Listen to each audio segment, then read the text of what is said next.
Your feet wake before the rest of you do. They are the first part of your body to understand that the night has turned colder. Somewhere beyond the hide wall of the tent, snow is resting on the camp like a pale weight, soft enough to muffle the world, heavy enough to press the cold down into everything it touches. You do not have a sleeping bag. You do not have a dry wooden floor beneath a sealed room. You do not have glass at a window, or a stove humming in the corner, or a clean pair of thick modern socks waiting beside a bed. You have wool, you have leather, you have the heat of other tired men breathing in the dark. You have a cloak pulled around your knees, a belt somewhere near your hand, and the knowledge that before dawn, someone will shake you awake for duty. You are a Roman soldier on a northern frontier, in a winter camp where order has been built against the weather, but not over it. The army has marked out its lines, it has placed its shelters, it has stacked tools and weapons where they can be found by touch. Outside, the ditches and banks that made the camp feel safe in daylight are now only darker shapes beneath the snow.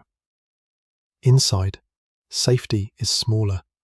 It is the patch of ground your body occupies. It is the corner of your cloak that is still dry. It is the little warmth trapped between your chest and your bent knees. The cold does not arrive like an enemy with a trumpet. It seeps. It comes through the ground first, through whatever bedding has been laid beneath you, through packed earth, straw, boards, blankets, or the tired collection of things that separate a man from winter. It finds the places where your cloak has loosened. It follows the damp edge of wool. It creeps into the leather of your shoes if you have kept them too near the entrance, and into the cloth around your calves if snow melted there earlier in the evening. It does not need to defeat the whole camp. It only needs a wrist, an ankle, a shoulder, a gap. Around you, the other men are not sleeping beautifully. One coughs into his cloak. One turns with the slow irritation of someone trying not to wake anyone else. One mutters because another man's knee has pressed into his side. The shelter is crowded because crowding is part of the warmth. Privacy would be colder. Space would be colder. The breath of the men beside you is unpleasant, but it is also heat.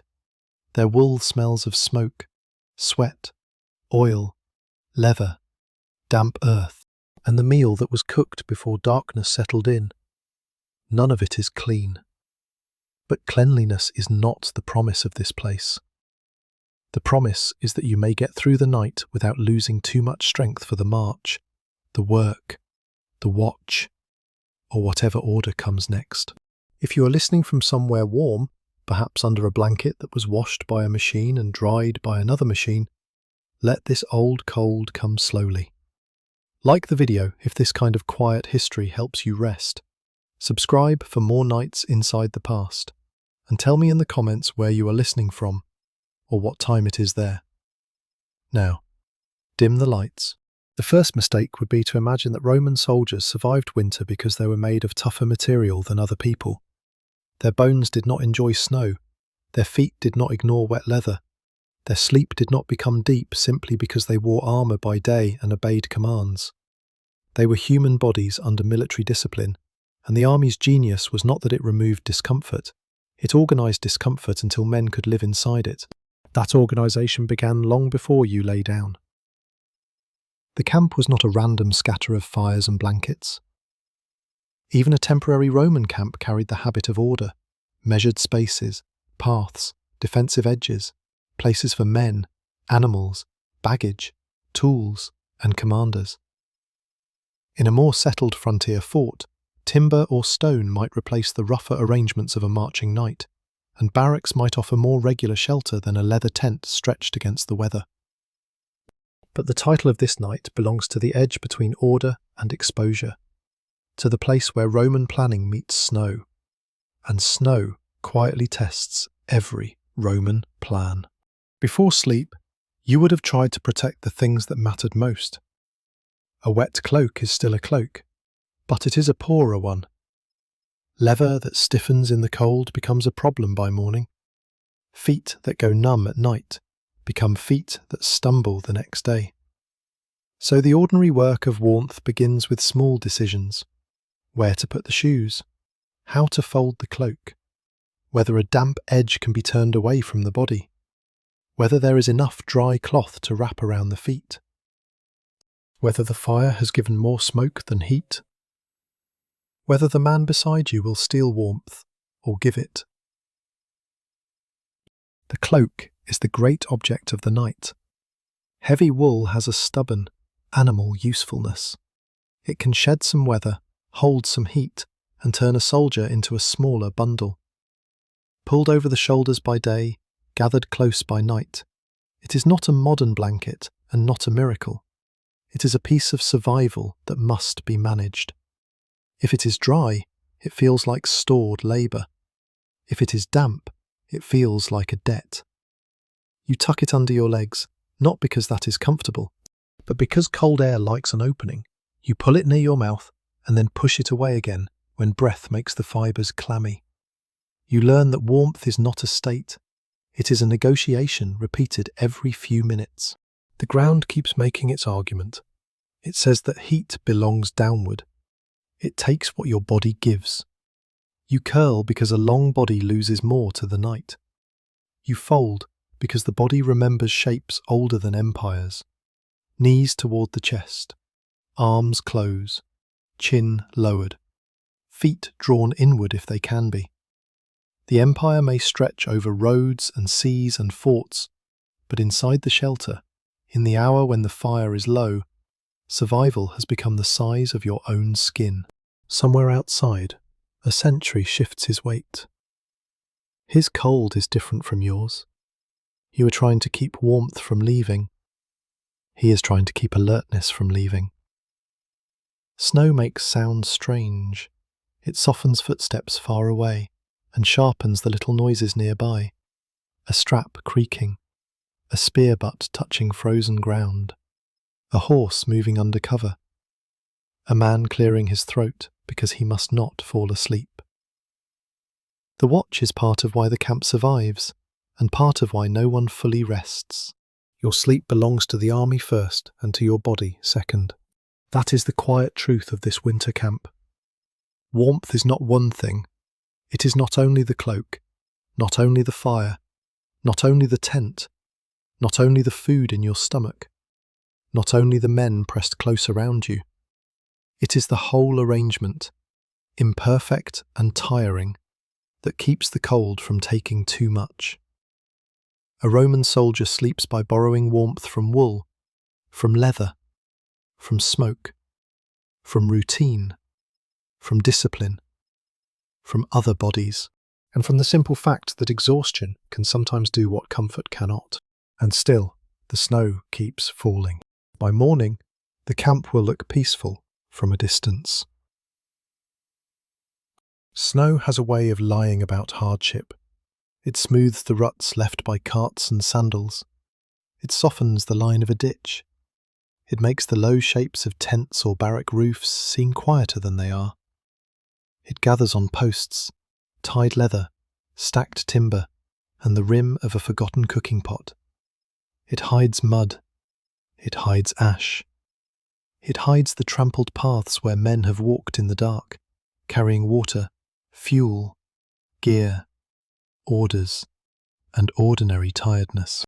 But beneath the snow, the camp is not peaceful. It is controlled. That control is one of the first reasons a Roman soldier has any chance of sleeping in winter at all. The army does not trust men to scatter themselves naturally across a cold landscape. A random camp would waste steps, waste fuel, lose tools, confuse night movement, and leave men searching for exits, comrades, animals, and officers when the light is gone.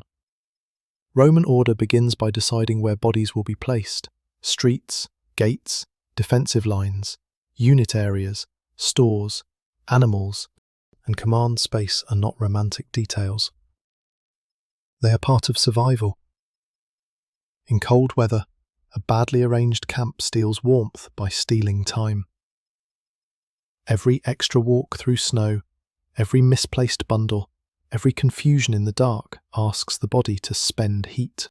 So the camp is drawn against chaos. Even when the materials are rough, the habit is exact. Men know where their group belongs. They know which way the entrance faces. They know where weapons should be. They know where the path runs, even if snow has blurred it. In a settled frontier fort, that order may harden into timber barracks, workshops, granaries, drains, roads, and gates. In a more temporary winter halt, it may remain lower, thinner, more vulnerable. Leather, ropes, stakes, earth, brush. Packed ground, and men's hands doing quickly what the weather is already trying to undo. The principle is the same. The Roman answer to the cold is not comfort first. It is arrangement first. A warm bed is a private luxury. A predictable camp is a military necessity. For the ordinary soldier, that predictable camp is often the closest thing to mercy. Inside your shelter, the shape of that order becomes smaller and more intimate. You are not alone under a broad, heroic sky. You belong to a little cluster of men, a group that eats, marches, carries, sleeps, quarrels, and endures together. In Roman military life, the smallest shared world was not an abstract number on a tablet. It was men, close enough to know one another's breath at night. They could be tent mates on campaign, or barrack mates in a fort, depending on circumstance. Their world might include a leather tent, a room in a barrack block, gear stacked where it could be grabbed, and the low emotional weather of men who have spent too long in each other's company. This closeness is not sentimental. It is practical, sometimes irritating, sometimes necessary. A man who turns too sharply may wake another. A man whose cloak edge slips may uncover someone else's foot. A wet boot, placed in the wrong spot, can make the ground worse for everyone. A cough travels through the shelter. So does warmth. So does resentment. Winter makes manners physical. You learn who fidgets, who snores, who hoards a dry corner, who lets cold air in, and who knows how to fold a cloak so the damp side faces outward. The ground beneath you is the camp's oldest enemy. No plan, however orderly, can fully remove it. Roman soldiers could dig, level, clear, lay material, and choose ground as wisely as conditions allowed, but winter ground keeps its own authority. If it is frozen, it refuses stakes and bruises hips. If it thaws, it becomes mud. If snow melts and refreezes, it makes every step uncertain. If straw, brush, boards, hides, or spare gear are placed beneath the sleeping body, they help because they interrupt the cold's path upward. They do not erase it. They merely slow the argument. And that is often what ancient comfort means. Not stopping discomfort, but delaying it. The modern mind expects a hard boundary between indoors and outdoors. A door closes. Heat stays. Weather remains outside as scenery. In the winter camp, that boundary is weaker. The shelter is a filter. Wind may be reduced, not abolished. Snow may be kept off your face, not removed. Damp may be managed, not defeated. Everything that helps also demands something back. If your shelter is a leather tent, the material itself has a living stubbornness. It creaks, it stiffens, it smells. It holds off wind better when properly set, but it can sag under weather, leak at seams, collect condensation, and remind every man inside that animal hide is not a heated room. The entrance is both doorway and wound. Open it, and the night enters with you. Close it poorly, and a thin blade of air finds the feet of whoever lies nearest. Snow near the flap becomes slush under careless movement. Slush becomes damp. Damp becomes a longer cold than clean frost. If you are in a barrack room in a northern fort, the problem changes but does not disappear. Timber walls and roofing give more protection. Gear has places. Men can live in a rhythm less exposed to every gust. But walls also crowd smells, smoke, damp wool, equipment, and tired bodies. The room may be warmer than open ground, but it is still not a modern bedroom. Snow tests these places by turning small weaknesses into habits. A poorly closed flap becomes a nightly argument. A drip from the roof becomes damp bedding. A soldier who does not shake snow from his cloak brings winter inside for everyone else. The camp depends on small acts repeated until they no longer feel like decisions. Brush snow away. Stamp feet before entering. Keep leather from meltwater. Turn wet wool towards smoke without letting it scorch. Save the driest layer for sleep. None of these acts is grand enough for a monument. Yet these are the acts that make sleep possible. Outside, the camp still has its larger shape. The defensive ditch is dark under snow. The bank or wall carries a pale edge. The gates are watched. Somewhere, animals shift under shelter, their breath rising thickly. Somewhere a man curses because a strap has frozen stiff. Somewhere another has found a coal still alive under ash and is coaxing it back toward use. Inside, you listen to all of this without seeing it. A winter camp is full of hidden labour. The warmth you feel under your cloak is connected to men who carried fuel, dug earth, repaired leather, cooked, stood watch, and obeyed the placement of shelters, even when the place chosen did not feel kind. The snow makes the camp look still, but stillness is only the top layer. Beneath it is work. And because of that work, you may sleep a little longer. Not deeply, not cleanly, not in the soft, private way a modern person imagines sleep. You sleep with one part of the mind listening. You sleep knowing where your belt is. You sleep knowing that the man beside you may shift and take the bit of warmth you had gathered. You sleep while the ground pulls at you, while the tent or barrack holds back enough wind to matter, while the camp's order surrounds your small human shape like a second, colder blanket.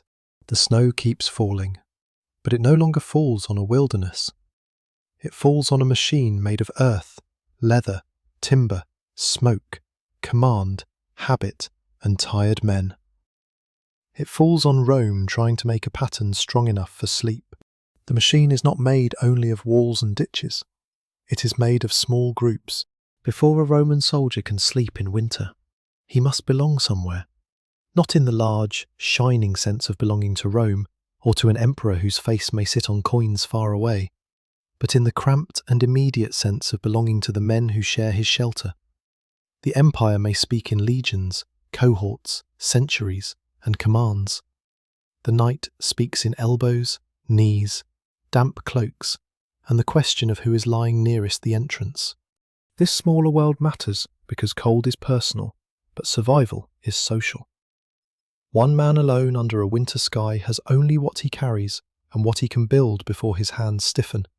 A group can divide work. One can fetch fuel. One can tend a small fire where it is allowed. One can watch gear. One can know where the food bag has been placed. One can wake another when duty comes. One can be hated for taking too much space, and still be needed because his body is part of the heat in the room. The old replacement for modern insulation is not simply a blanket. It is this human arrangement. In the crowded shelter, warmth gathers unevenly. The best place is not always obvious to someone imagining comfort from far away. Near the entrance, the air changes each time a man comes in or out. Near a wall, damp may gather.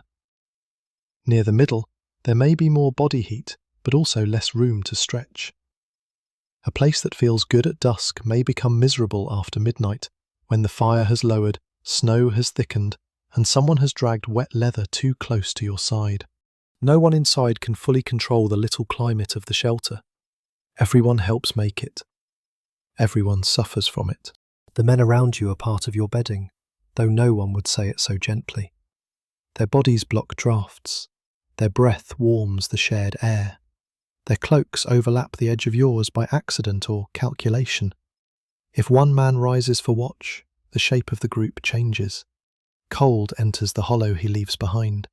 A gap opens where a shoulder had been. A sleeping man turns into that emptiness and wakes because the night has found him. This is why old military sleep cannot be imagined as a private act. It is communal, even when no one is speaking. The soldier's rest depends on rules learned without ceremony. Do not kick the entrance loose. Do not spill water near the bedding. Do not bring snow inside on your cloak. Do not leave a wet shoe where another man will put his hand in the dark. These are not written as tender instructions. They are the manners of survival. In winter, carelessness becomes cold for everyone. Gear fills the shelter as heavily as men do.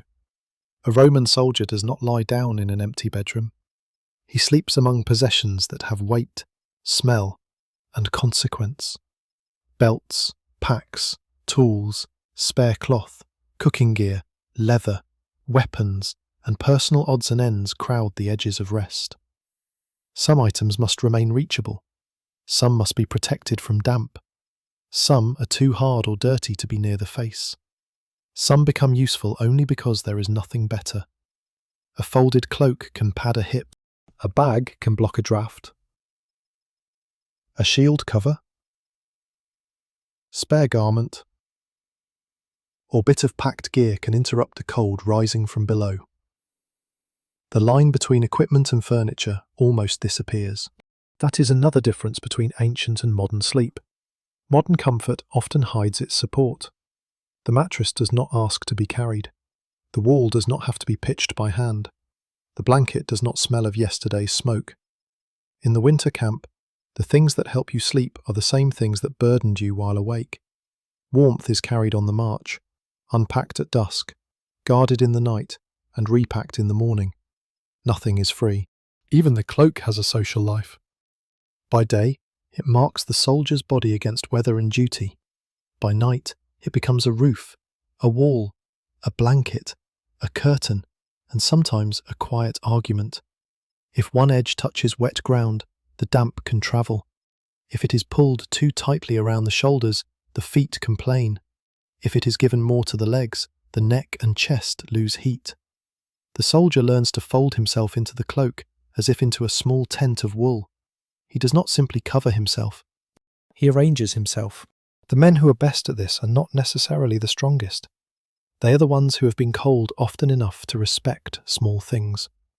They know that a narrow gap matters. They know that lying directly on a fold can make the difference between sleep and aching wakefulness. They know that wool warmed by the body is precious, and that lifting it too often lets the night steal what took an hour to build. They know that the driest corner of cloth should be kept for skin, not wasted against mud. They know that once feet become truly cold, the whole body seems to think about nothing else. Feet govern the night more than pride admits. A soldier may own hobnailed shoes strong enough for roads and marching, but strength is not the same as warmth. Leather protects, yet it also stiffens, wets, and carries cold. Metal studs can bite into roads and frozen ground, but they do not comfort the soul in darkness. Socks, wrappings, extra cloth, or dry material around the feet become more than accessories in a northern winter. They are little treaties with pain. A man may endure a cold shoulder longer than cold toes. The toes send messages upward until the mind cannot ignore them. So before sleep, a soldier may rub his feet, adjust wrappings, loosen or remove footwear depending on damp and danger, tuck cloth under the soles, or draw the cloak down until the lower body becomes a bundle. He may not have the luxury of doing this neatly.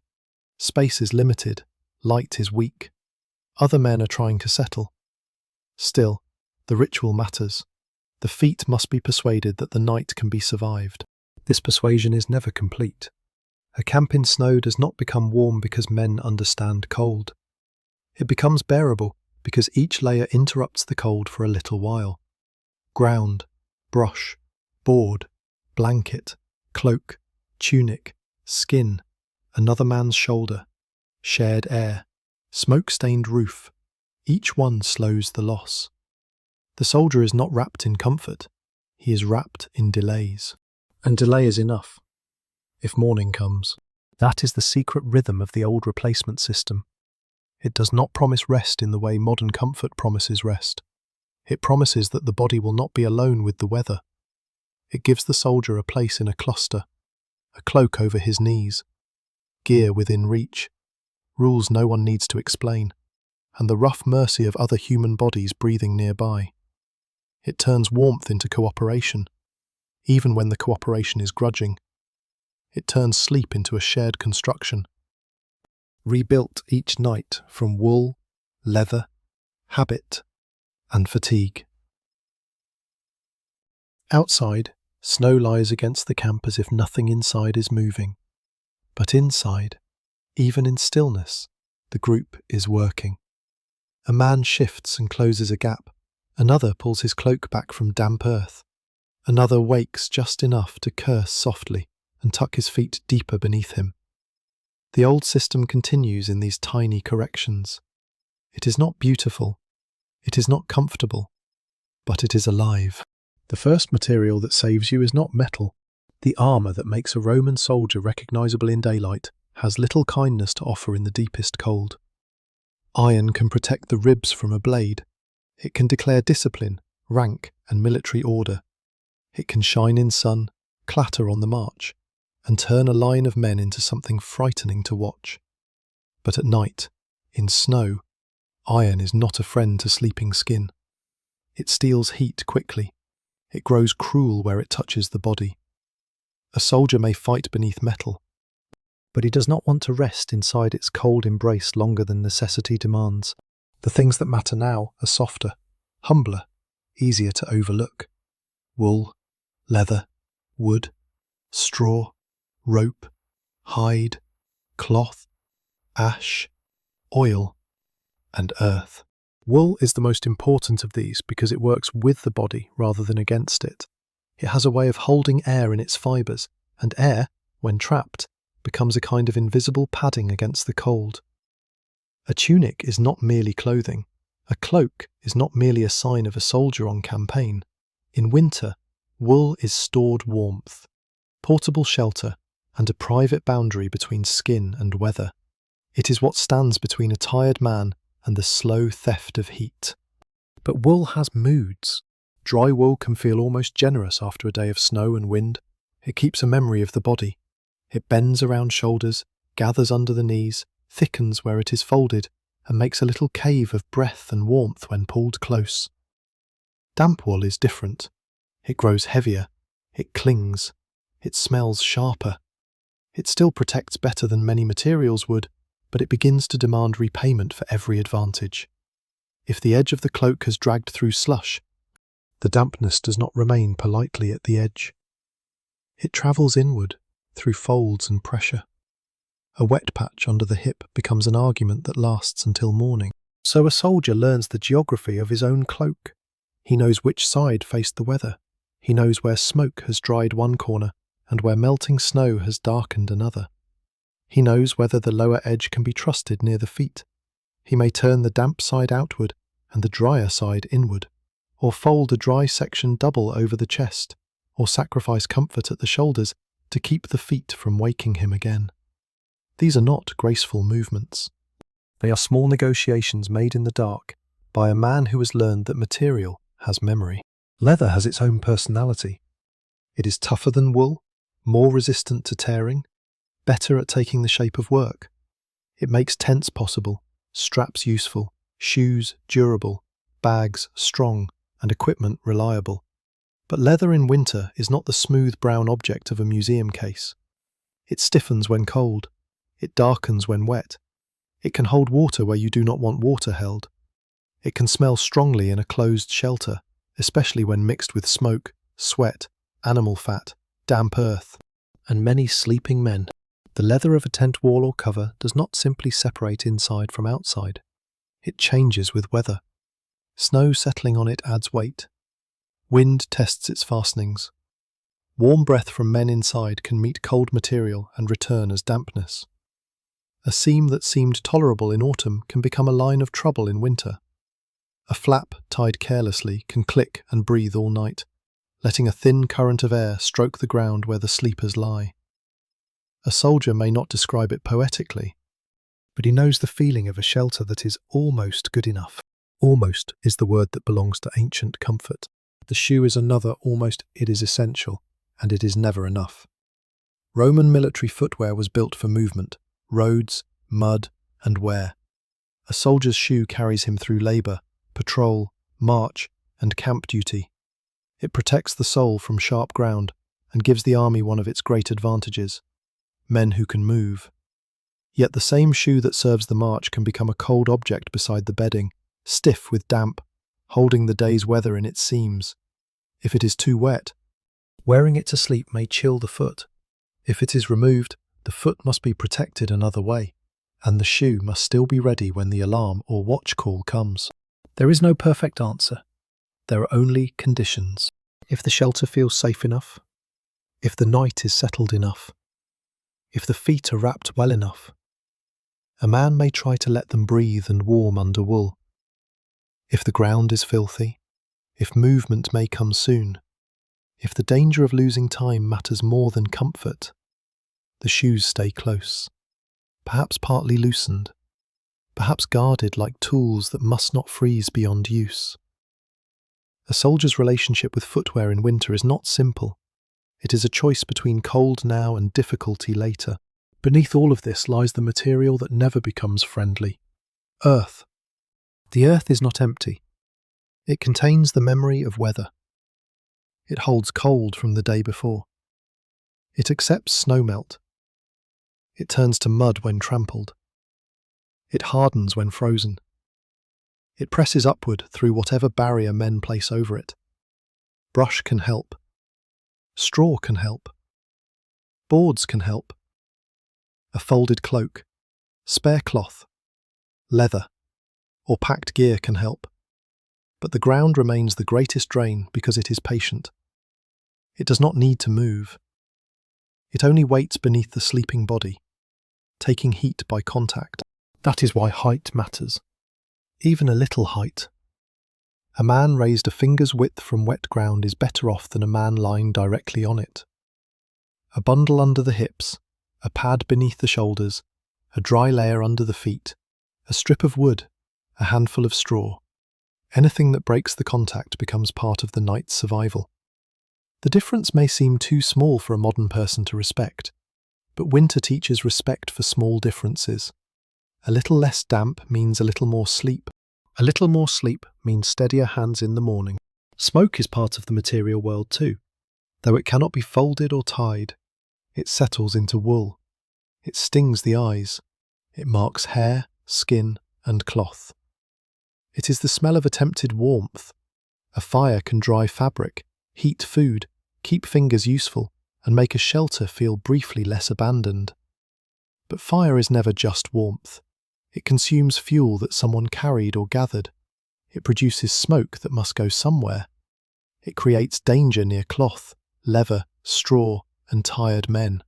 It promises comfort only if managed, watched, fed, and kept within rules. So the soldier's world is made of materials that help imperfectly. Wool warms but wets. Leather protects but stiffens. Wood lifts but rots or burns.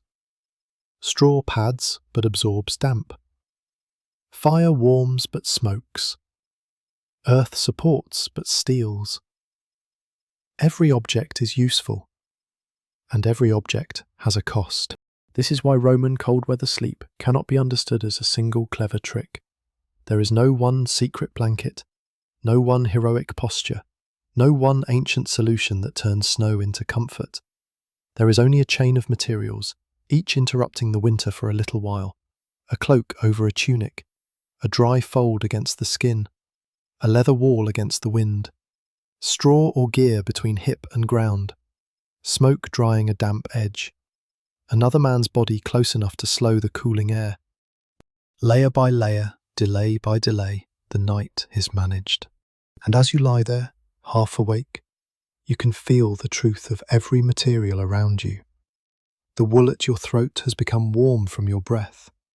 The lower edge near your boots is colder than it was. The leather wall makes a low sound when the wind touches it. The ground has found your hip again. Somewhere, ash collapses softly in a fire that is no longer bright. You pull the cloak closer, not because it has solved the cold, but because it is still fighting. For now, that is enough. Warmth is never shared equally. Even in a camp where every man can feel the snow, rank changes the shape of the cold. The weather may fall on the whole army, but it does not touch every body in the same way. A commander does not meet winter exactly as a common soldier does. An officer with better quarters, more space, servants, stored goods, and easier access to fuel lives in the same season, but not in the same night. The ordinary man sleeps closer to damp gear, closer to crowded breath, closer to interruption, closer to the entrance, where the cold comes in whenever someone moves. This does not mean the higher ranks escape discomfort completely. A northern winter can humble anyone. A roof can leak above a commander's bed. A brazier can smoke. A cloak can dampen. A horse can fall ill. A message can arrive before dawn. But discomfort is not the same as exposure, and exposure is not distributed fairly. In the old world, comfort is usually made by somebody else's hands. A better room means someone cut timber, carried fuel, repaired leather, fetched water, cooked food, cleaned ash, guarded the gate, and stood in weather so another man could remain inside. The common soldier knows this without needing a speech about it.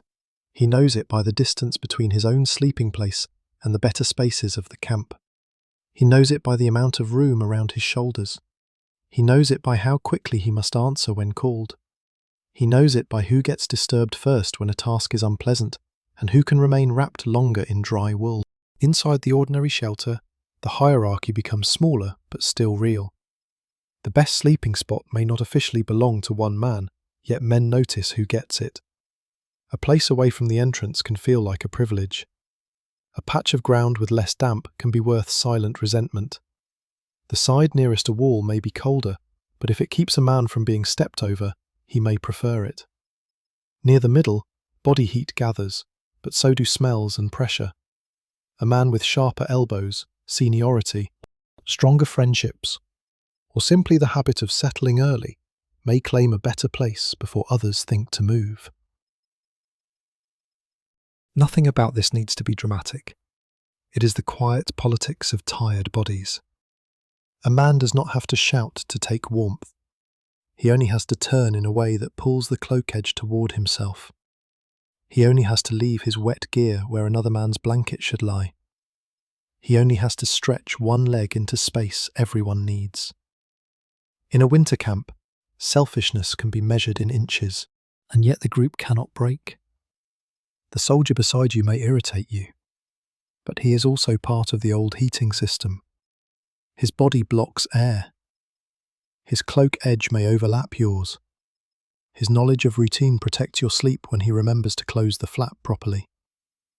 Tomorrow, he may help carry something too heavy for one man, or wake you before you miss duty, or share the news of where fuel has been stacked. The army does not need everyone to love each other. It needs them to remain useful to each other. That is why Roman warmth is partly discipline, not the sharp, glorious discipline of battle scenes, but the smaller discipline of keeping order when everyone is tired. Put the gear back where it belongs. Do not lose the tool. Do not block the path. Do not waste fuel. Do not let the shelter fail because one man is careless. Do not sleep so heavily that the watch call has to be repeated. In winter, the rules are not abstract. They become temperature. A poorly kept camp is colder. A confused shelter is colder. A man who cannot find his cloak quickly is colder. A group that lets damp spread through its bedding is colder. The army's hierarchy, for all its harshness, gives commands to these small acts. Someone has authority. Someone assigns work. Someone can punish neglect. Someone can make men repair what they would rather ignore. It is not gentle, but it is effective, and in bad weather, effectiveness can feel like mercy. Food follows hierarchy too.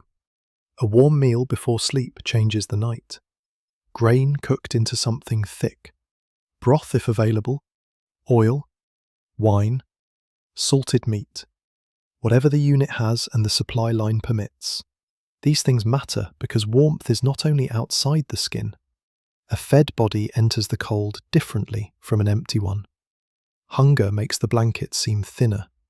Fatigue sinks deeper. Irritation sharpens. A man with something hot in his stomach may still shiver, but the shivering begins from a stronger place. Yet food is also labour. It has to arrive. It has to be stored. It has to be guarded from damp, theft, animals, spoilage, and disorder. It has to be prepared in conditions that are often inconvenient and smoky. The warmth of a meal carries the work of muleteers, quartermasters, cooks, servants, soldiers, and local supply. By the time an ordinary soldier lies down, the heat in his belly may already contain the effort of people he barely thinks about. Fuel is the same. A fire is never only a flame. It is distance walked, wood cut, brush gathered, dung dried where wood is scarce, orders given, stores managed, and smoke endured. In a cold camp, fuel becomes a form of rank because access to it shapes the evening. Who gets enough heat to dry a cloak properly? Who warms hands before watch? Who is allowed to keep a brazier close? Who must make do with smoke drifting from somewhere else? The ordinary soldier may receive enough warmth to function, but not enough to feel restored.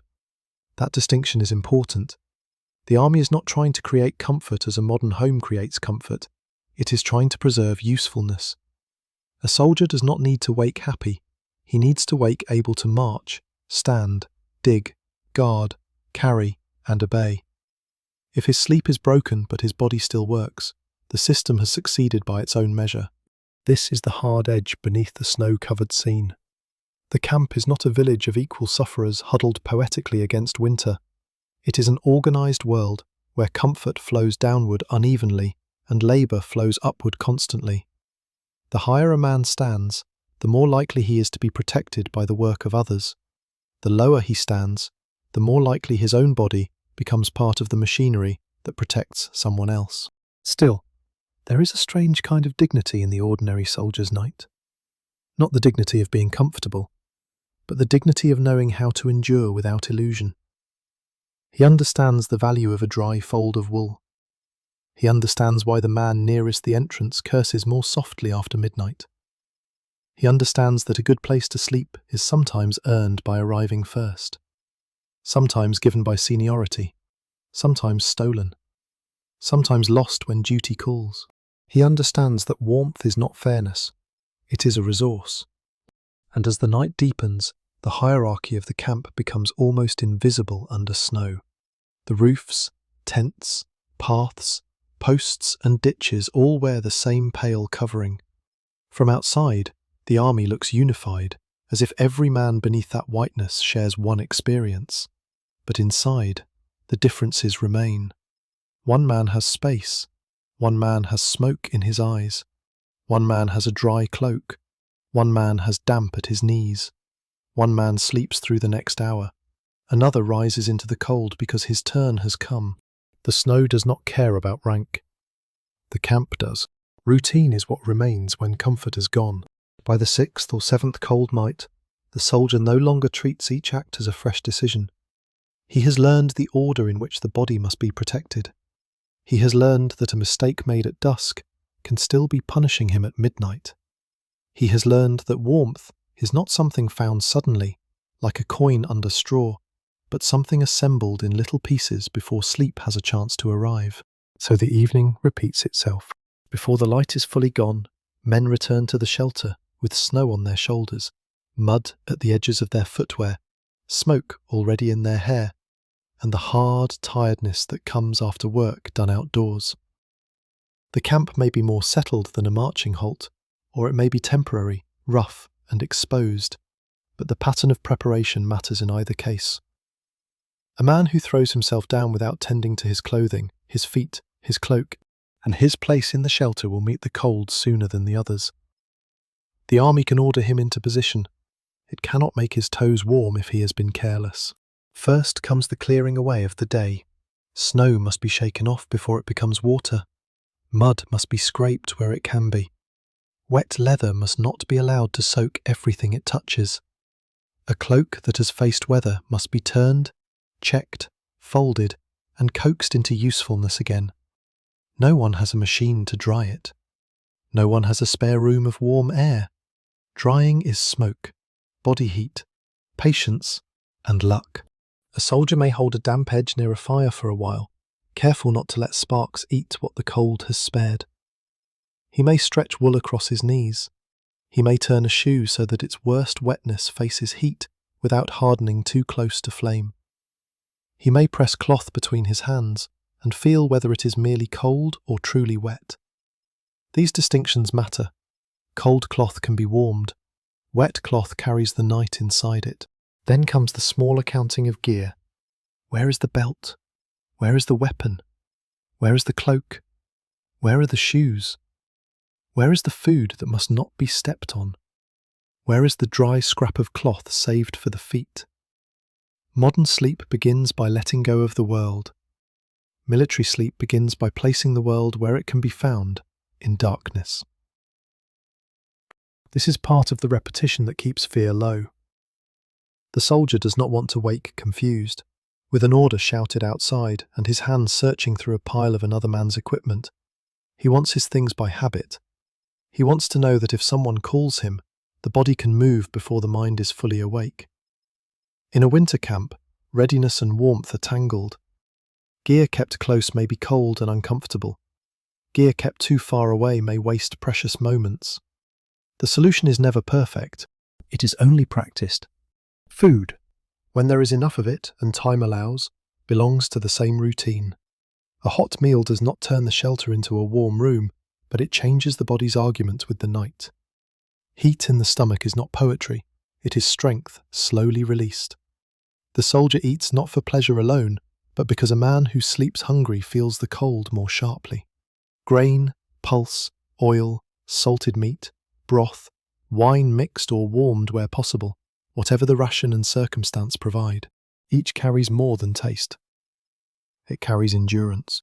After food, the camp lowers itself by degrees, not into silence, because a Roman camp is rarely silent, but into a different pattern of sound.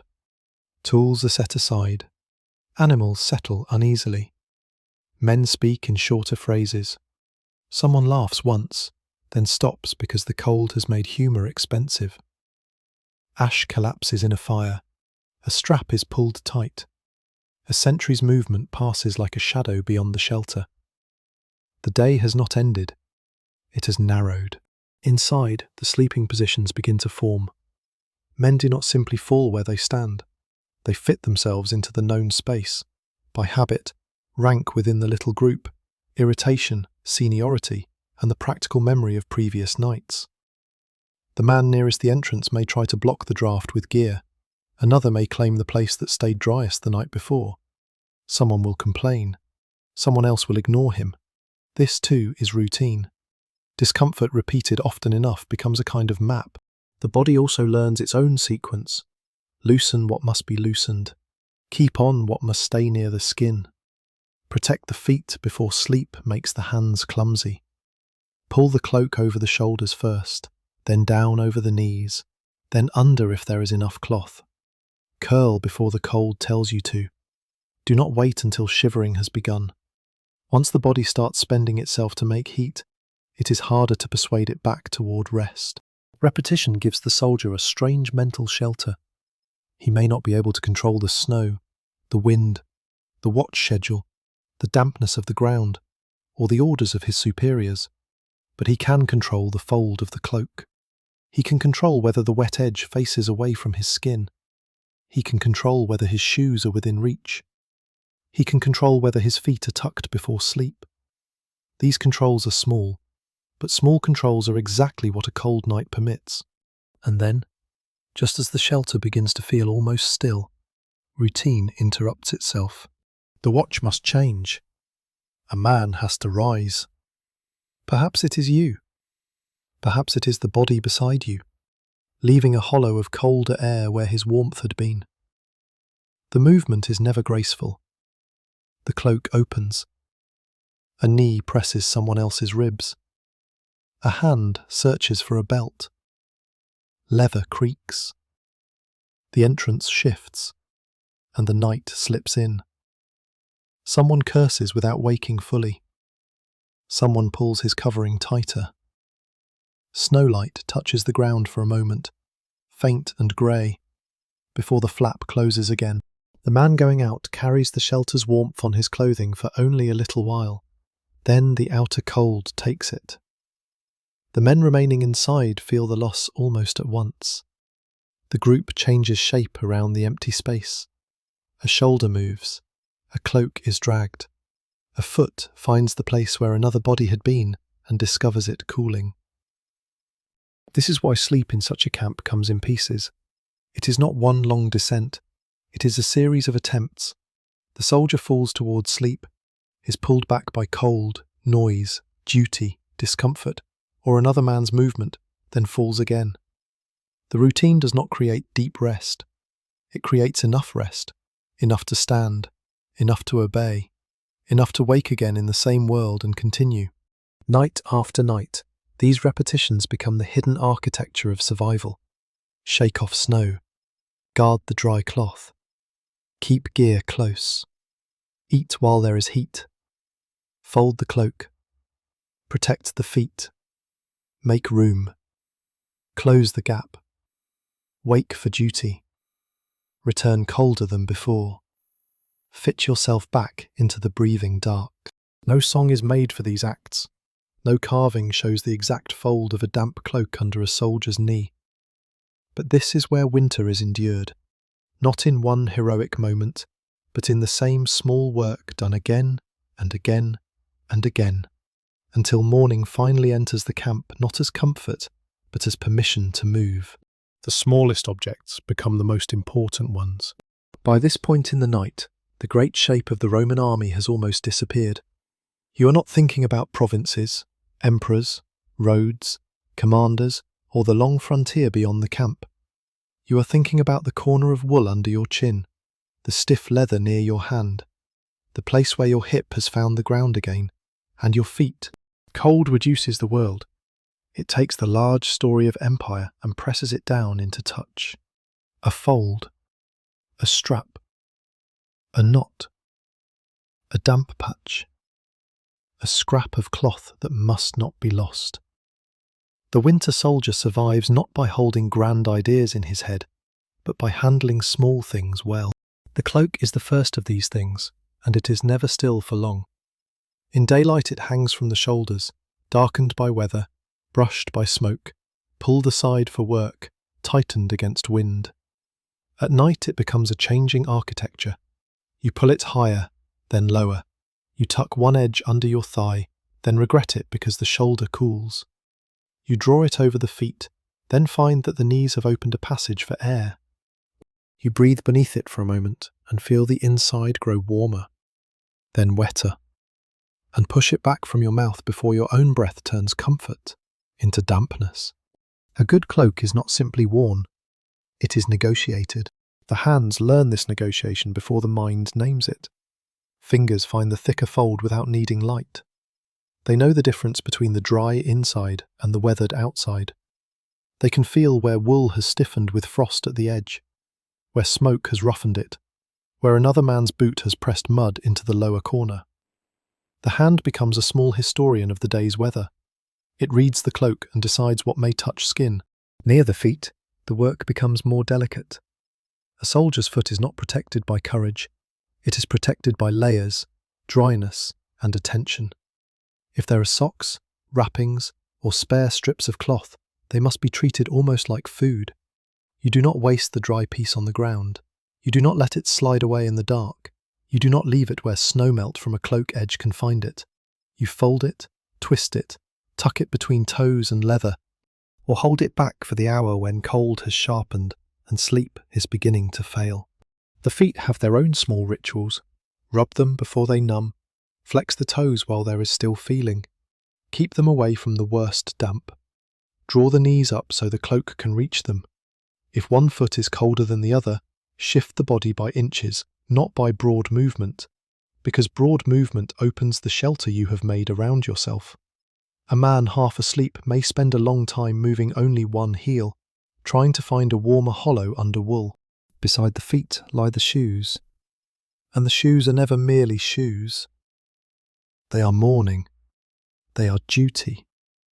They are the difference between standing quickly and stumbling half-prepared into snow. If they are too far away, you lose time. If they are too close, their dampness may chill the bedding.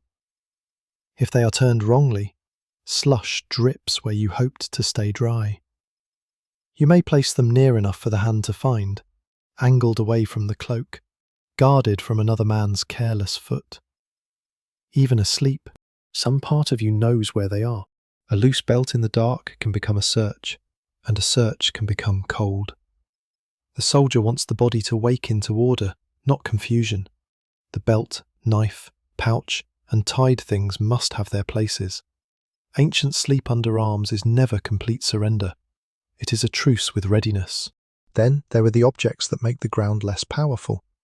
A folded bag, a spare garment, a bit of straw pulled closer by the hand, a piece of wood if the shelter has it, a rolled cloak edge under the shoulder, a shield cover or pack placed where a draught crawls low. Each object is too ordinary to praise, yet each changes the night slightly. The body notices. A hip lifted from the cold by even a poor layer aches differently. A knee resting against cloth instead of bare earth wakes less often. A draught blocked by baggage no longer cuts directly across the ankles. The soldier becomes an engineer of inches. He does not rebuild the shelter. He adjusts it. He presses a bundle into the gap where air enters.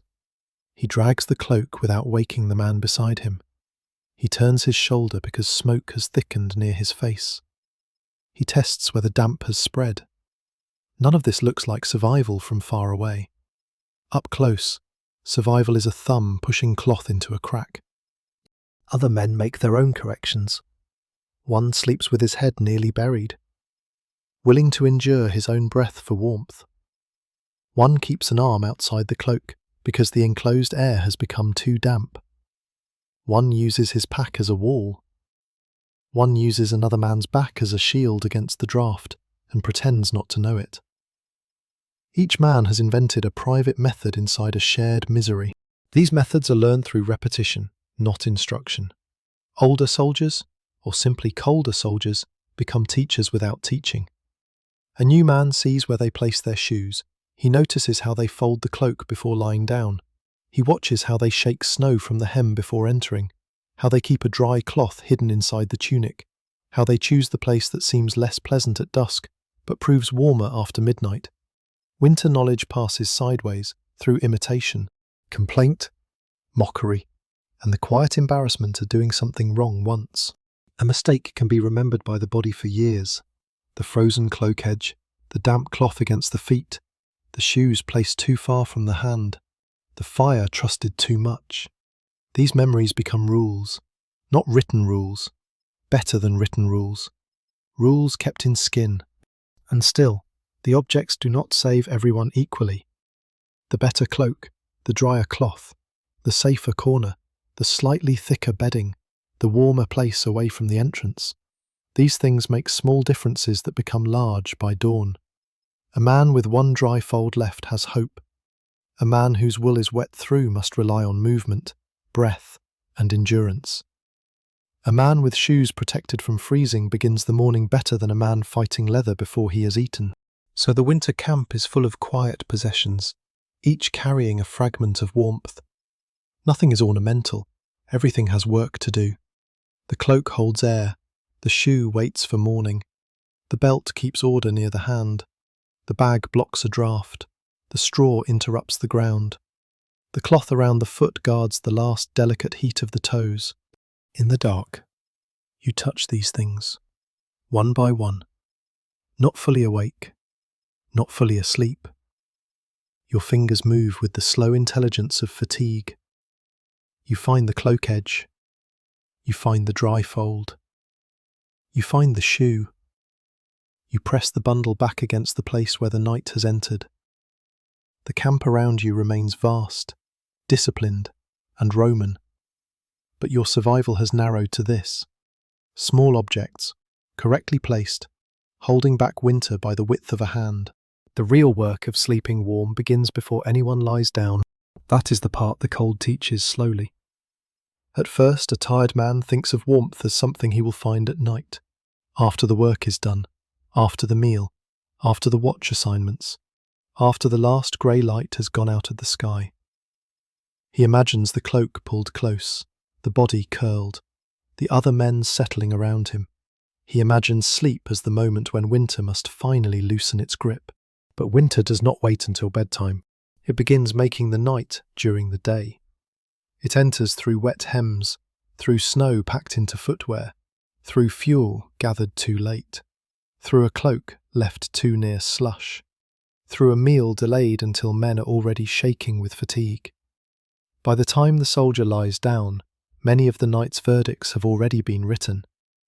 So the wiser soldier begins earlier.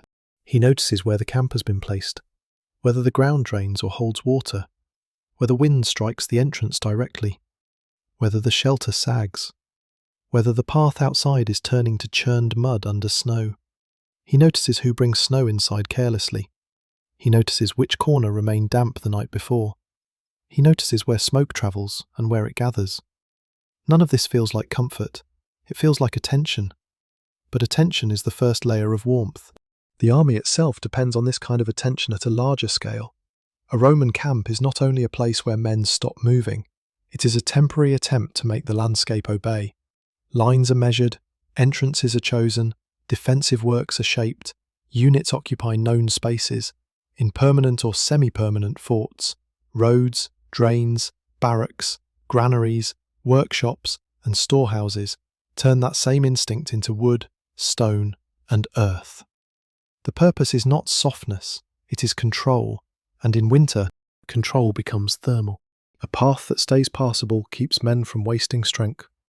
A shelter placed badly costs heat all night. A drainage channel that works keeps damp from becoming a second enemy. Fuel stored under cover means the evening fire begins sooner. Grain kept dry means the meal still thickens in the pot. The difference between a miserable camp and a dangerous one may be only a few practical decisions made hours before sleep. This is the midpoint truth of the snowy camp. Warmth is not a blanket. Warmth is logistics. It is where the fuel came from. It is whether the food arrived. It is whether leather was repaired before the storm. Whether the roof shed snow or held it. Whether men were ordered to work while there was still light. Whether the officer responsible for supplies understood that cold eats through disorder faster than through wool. A soldier sleeping under his cloak is at the end of a chain.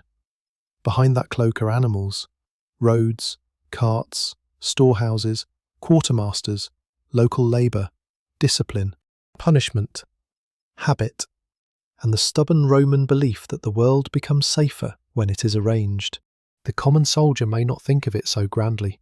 He feels logistics as a hot mouthful of food, a dry handful of straw, a patch of ground that is less wet than yesterday, a fire that catches instead of smoking uselessly, a ration that arrives before his body is too tired to care.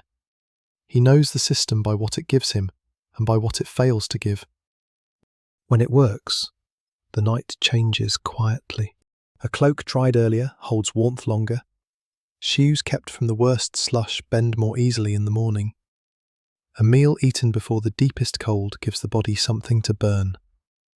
A shelter repaired before dark does not wake everyone at midnight with wind flickering through a loose edge.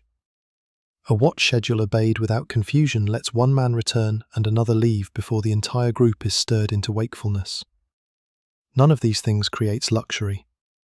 Together, they create the possibility of sleep. When the system fails, the body pays, immediately. Fuel is damp. Smoke fills the shelter. Food is late or thin. The entrance will not close properly. A man returns from duty with snow melting down his clothing and no space to dry it. The ground, already softened by feet, becomes cold mud under the bedding. One failure touches another. Damp wool cools the skin. Cold skin resists sleep. Lost sleep makes morning labour clumsier. Clumsy labour damages gear. Damaged gear lets in more weather the next night. Winter loves a chain reaction.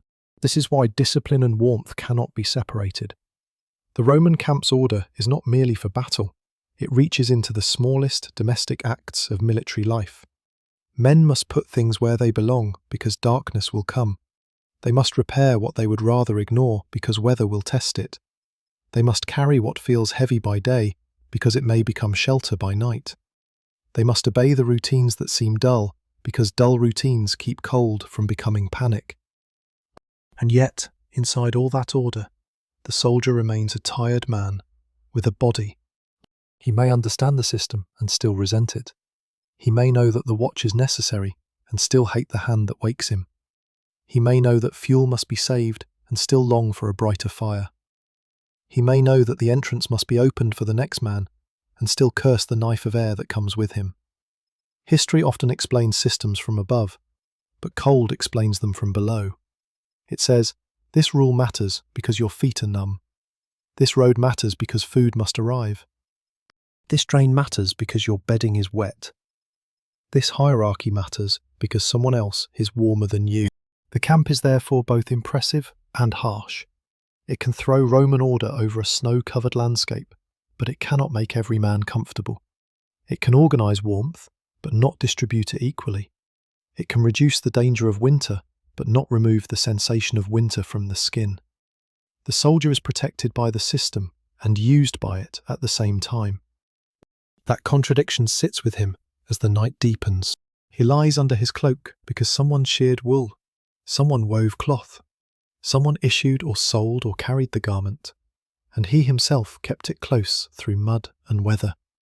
He eats because grain moved along a chain of storage and transport. He rests in a shelter because hands raised it, repaired it, cursed it, tightened it, and kept it from collapsing under neglect. His warmth is not natural. It is manufactured, slowly, imperfectly, by many people doing necessary work. And perhaps that is why a small, dry fold of wool can feel almost sacred at midnight. It contains more than fibre. It contains the day's discipline. It contains all the moments when the soldier did not let snow soak it, did not drop it into mud, did not lose it in confusion, did not waste its dry side too early. By the time it lies against his throat, it is not just a cloak. It is the part of the army he can hold. Outside, snow keeps covering the visible signs of effort. It whitens the roofline. It fills footprints. It smooths the churned path near the entrance. It makes the camp look still again, as if the whole machine has fallen asleep. But nothing here is still by accident. The warmth inside the shelter has been built all day, piece by piece, command by command, habit by habit. The soldier pulls the cloak closer and feels, for a few breaths, not comfort exactly, but the result of a system still working. The snow makes the camp seem like one story, but it is not one story. A Roman soldier in a winter fort in Britain, a soldier in a temporary camp beyond the Rhine, a soldier crossing mountain country, and a soldier posted in a milder province are all Roman in some useful sense, but their nights are not identical. The empire is too large for that. The army is too practical for that. Weather, rank, unit type, supply, local materials, season, campaign pressure, and the permanence of the camp all change the answer to a simple question. How did he sleep and keep warm? This is where the past asks for caution. It is tempting to imagine one perfect scene and treat it as universal. A leather tent under snow, 8 men pressed together, a fire outside, cloaks over their shoulders, hobnailed shoes near the hand. It is a useful picture, and for some circumstances it may point in the right direction.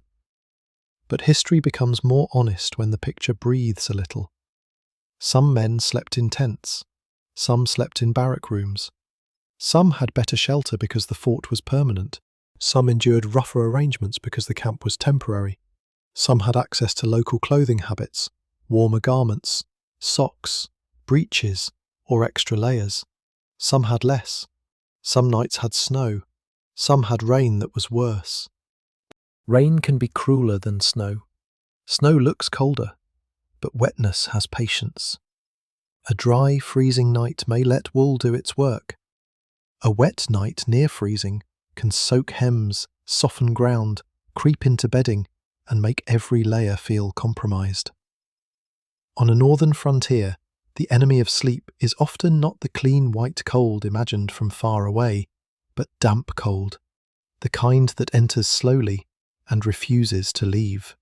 So the script must not pretend that every Roman winter camp was buried in beautiful snow. It must let snow be the doorway, and damp be the deeper problem. Evidence from frontier sites helps us, but it also teaches humility. In places like Vindolanda, preserved writing tablets, leather goods, shoes, textiles, and everyday objects give an unusually intimate sense of military and civilian life near the edge of Roman Britain. They remind us that soldiers were not bronze statues. They wrote, requested clothing, wore shoes, managed supplies, lived among families, servants, officers, traders, animals, and materials that wore out. But even a rich site is still a site. It gives clues, not permission to flatten the whole Roman army into one frozen barrack room. A cautious narrator should treat these clues like firelight. They illuminate what is near them. They do not light the entire empire. The ordinary soldier lying in our snowy camp is therefore a composite, but not a fantasy. He is built from stable realities: Roman military organisation, cold frontier conditions, wool clothing, leather equipment, shared shelter, fire, food, fuel, watch duty, and the unequal comfort of rank. His exact cloak colour, exact sleeping position, exact ration on a given night, exact number of men in a shelter, and exact arrangement of gear may vary. The point is not to fake precision. The point is to make the system feel true. This matters because winter survival depends on details, and details are where false certainty likes to hide. If someone says Roman soldiers simply slept on the snow in their armour, that is too simple. Armour is not bedding. If someone says they were all perfectly warm because Roman equipment was excellent, that is too comfortable. Good equipment still fails in damp, exhaustion, and bad luck. If someone says every camp had easy fire and hot food, that ignores fuel, weather, supply, rules, and rank. If someone says they had no protection at all, that ignores the army's enormous talent for organisation. The truth sits in the middle, and the middle is more interesting. A soldier may have been better prepared than a modern person imagines, and still deeply uncomfortable. He may have owned or been issued useful wool garments, and still fought damp all night. He may have slept under a roof in a fort, and still woken cold. He may have had comrades close enough for shared warmth, and still hated the smell and pressure of them. He may have eaten something hot, and still shivered before dawn. Historical honesty does not reduce the hardship. It makes the hardship more human. The camp itself changes with permanence. In a temporary marching camp, warmth is more dependent on what can be carried, improvised, pitched, protected, and packed again.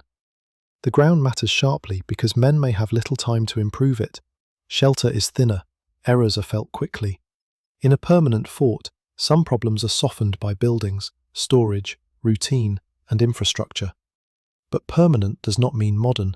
Timber walls still leak air, roofs still need repair, fires still smoke, damp still gathers, men still crowd, the wind still knows how to find a gap.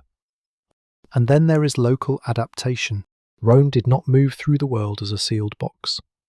Soldiers on different frontiers learned from local climates, materials, habits, and necessities. In colder areas, warmer garments and practical adaptations mattered. Breeches, socks, heavier cloaks, local footwear solutions, extra wraps, or improvised bedding could appear where the environment demanded them. Roman identity did not prevent a man from wanting warm legs. Empire can command loyalty, but cold commands obedience of another kind. Even the body adapts, though not magically. A soldier used to northern service may learn how to sleep with less complaint, how to keep clothing drier, how to judge weather by the feel of air, how to protect gear before a storm, how to place the body around a draft. This is adaptation through memory, not invincibility. The experienced man is not warmer because he is harder. He is warmer because he makes fewer small mistakes. The new man pays for those mistakes. He brings snow inside. He trusts the wrong fold of wool. He lets a shoe freeze too stiff. He lies where the ground holds damp. He waits too long before tucking his feet. By midnight, his body has become the lesson. No one needs to explain it kindly. The cold has already explained it. This is why the past should be told with both closeness and restraint. We can feel the soldier's shoulder against damp wool. We can hear leather shift near the entrance. We can imagine the ash sinking and the snowlight outside. But we must leave room around the image for variation. Another soldier, 50 miles away, may be under timber instead of hide. Another may have better socks. Another may have worse food. Another may be awake on watch, not lying down at all. The snow-covered camp remains a doorway into Roman life, not the whole house. Inside that doorway, what matters most is the pattern. The body losing heat, the army slowing that loss, the materials helping imperfectly, the group sharing discomfort, the hierarchy shaping comfort, and routine turning hardship into something that can be endured. This pattern is strong enough to trust, even when the exact night changes. So the soldier under the cloak stays both specific and uncertain. He is not every Roman soldier. He is one plausible man inside a real military world, sleeping at the edge of an empire that had learned how to organize roads, forts, grain, commands, and bodies, but had not learned how to make winter kind. Protection is not the same as peace. That is one of the hardest things to understand from a warm room. A camp can save a man and still make him miserable. A cloak can keep the cold from killing sleep completely and still feel damp at the throat. Other bodies can make the shelter warmer and still rob a man of space, privacy, and quiet. A fire can preserve fingers and food and still fill the air with smoke. The army can build order across a frozen landscape and still leave the ordinary soldier lying awake, listening to someone else breathe too close to his face. The Roman camp is a shelter, but it is not a refuge in the modern sense. It does not ask what the body wants. It asks what the army needs the body to do tomorrow. So the soldier lies inside a contradiction. He is safer here than he would be alone beyond the ditch. He is warmer here than he would be under the open sky. He is more likely to wake alive, armed, fed, and useful because the camp exists. And yet the same camp that protects him also presses on him from every side. It takes his sleep in pieces. It gives him warmth mixed with command, smoke, damp, noise, rank, and duty. The shelter is crowded because crowding helps. That is the first contradiction. A man wants space when he is tired.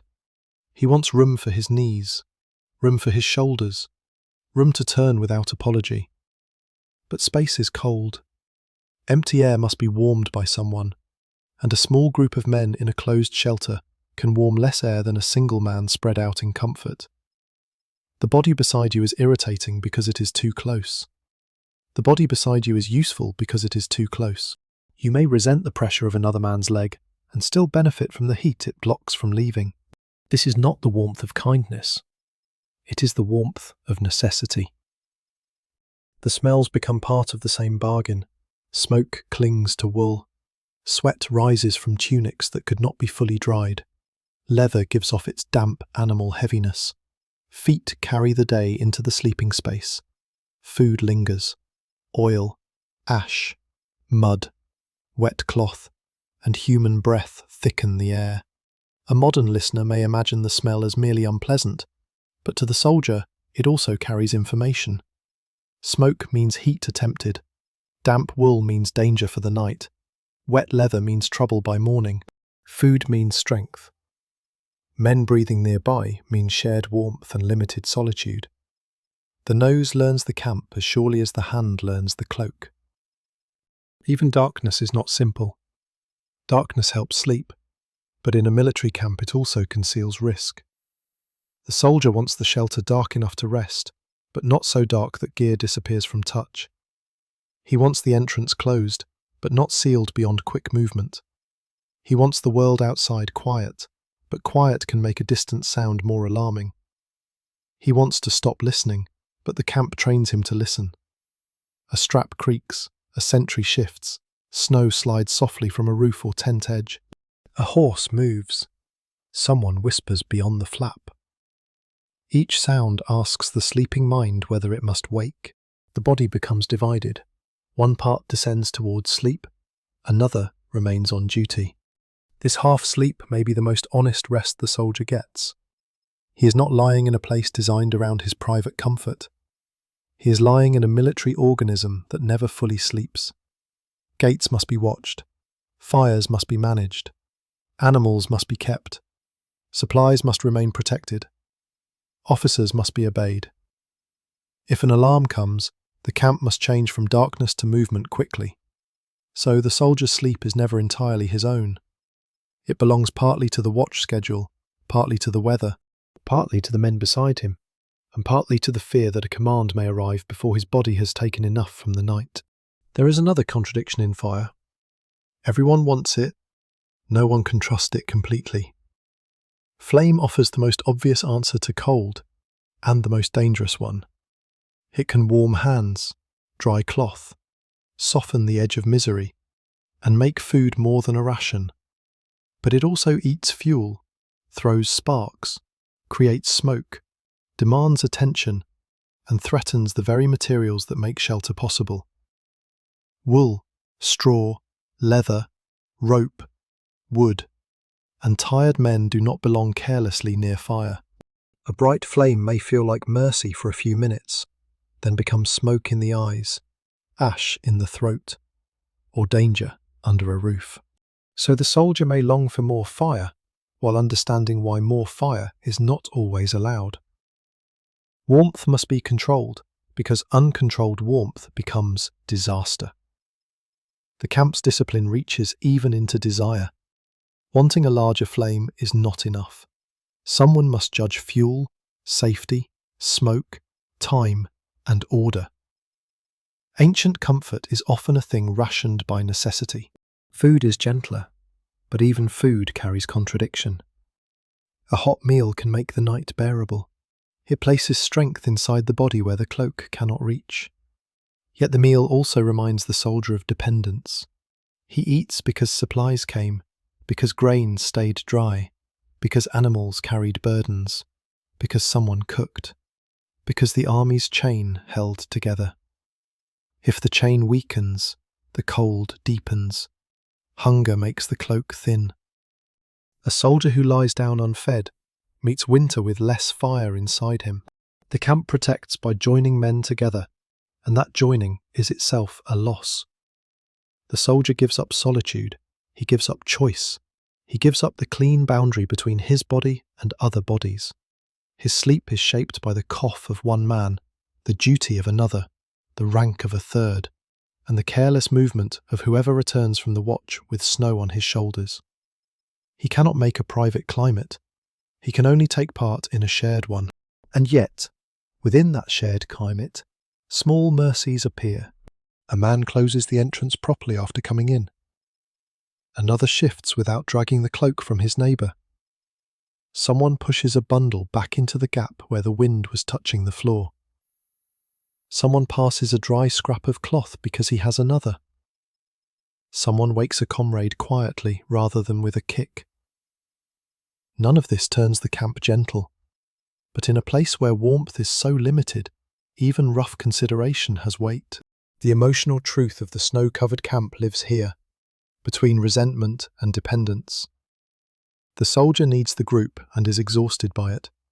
He needs the fire and coughs from it.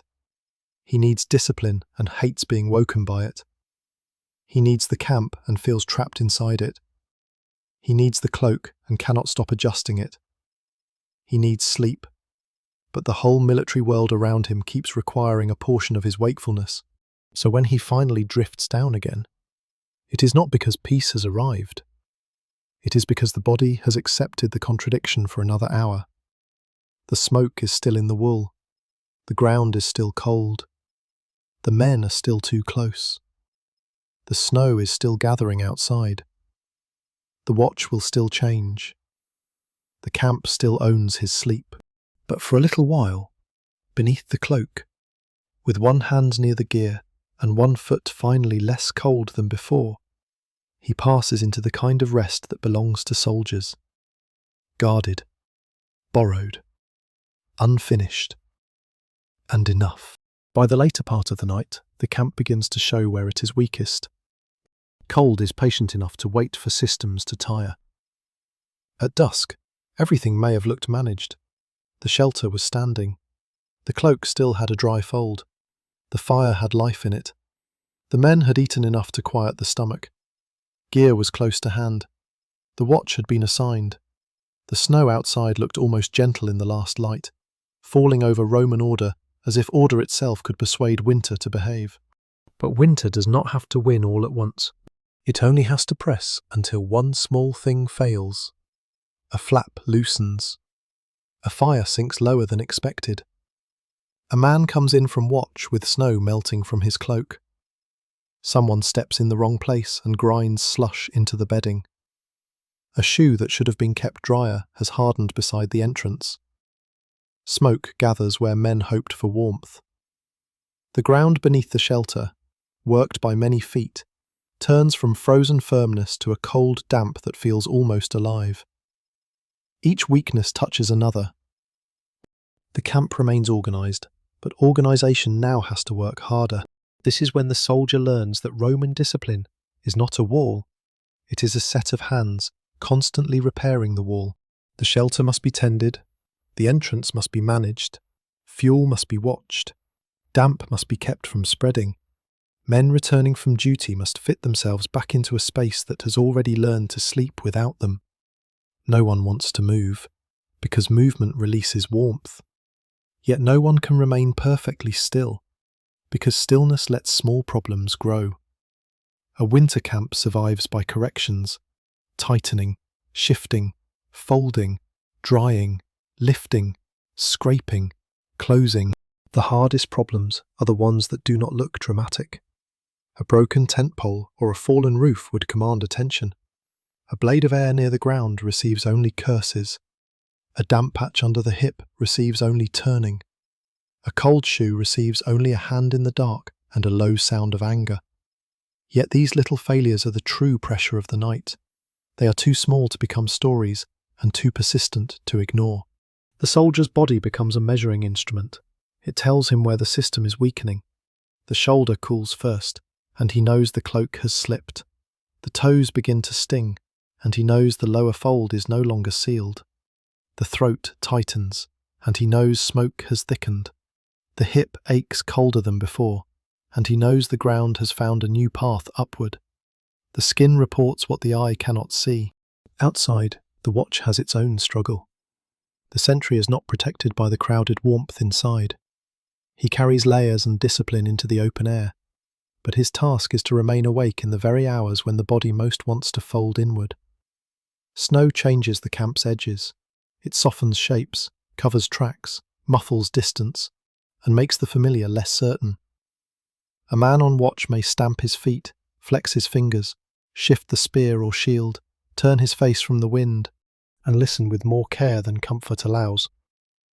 He is part of everyone else's sleep, and his own warmth is the price. When he returns, he brings the outside with him. This is one of the great small trials of the shelter. The man who comes back from watch is cold enough to need the group, but wet enough to threaten it. Snow on his cloak becomes water. Cold air enters around his body. His footwear carries the ground inward. He wants space, warmth, and perhaps a little sympathy.